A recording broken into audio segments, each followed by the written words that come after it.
Welcome back to Lessons from the Bible. Today's topic is one that speaks directly to the challenges of life, faith over fear. Over and over, the Bible tells stories of men and women who faced overwhelming odds, terrifying situations, and uncertain futures, but instead of giving in to fear, they chose faith. And through their example, we learn how to trust God even when life feels uncertain.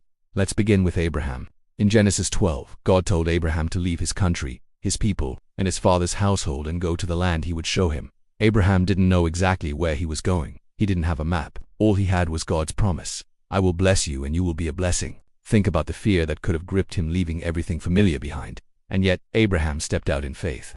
His life shows us that faith often means moving forward even when the future is unclear. Next, let's look at Daniel. Living in exile in Babylon, he was pressured to conform to a culture that didn't honor God. In Daniel 6, when the king decreed that no one could pray to any god except him, Daniel continued his daily prayers to the Lord, fully aware of the punishment. That act of faith landed him in the lion's den. Imagine the fear he must have felt as he was lowered into that pit. But his faith in God was greater than his fear of lions, and God delivered him. Daniel reminds us that faith means standing firm, even when obedience to God puts us at risk. Let's not forget David facing Goliath. David was just a young shepherd boy when he faced a warrior that the entire Israelite army was too afraid to fight. Goliath was taller, stronger, and better armed, but David's faith was not in his own strength, it was in the Lord. He declared, "The battle is the Lord's," and with a sling and a stone, he brought down the giant. David shows us that faith means trusting God to fight battles that look impossible in our own strength. Then there's Esther, living in Persia as queen. When her people were threatened with destruction, she had to decide whether to risk her life by going before the king uninvited. It was a fearful moment, but her uncle Mordecai reminded her, "Perhaps you have come to your royal position for such a time as this." Esther chose faith over fear, approached the king, and through her courage, saved her people. Her story teaches us that faith sometimes means risking everything to do what is right.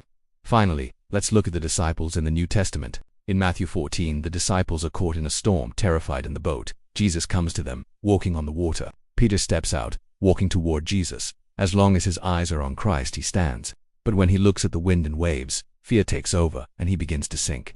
Jesus rescues him, saying, "Why did you doubt?" This moment reminds us that faith is not the absence of fear, it's choosing to fix our eyes on God in the midst of fear. Each of these stories, Abraham, Daniel, David, Esther, and Peter, teaches us that fear is real, but faith is stronger when it's placed in God. Faith doesn't mean we never feel afraid. It means we choose to trust God in spite of fear. So what does this mean for us today? Maybe you're facing uncertainty about the future, pressure to compromise your values, battles that seem impossible, or decisions that feel risky. Fear whispers, "Stay safe. Don't risk it. You're not strong enough." But faith says, "God is with you.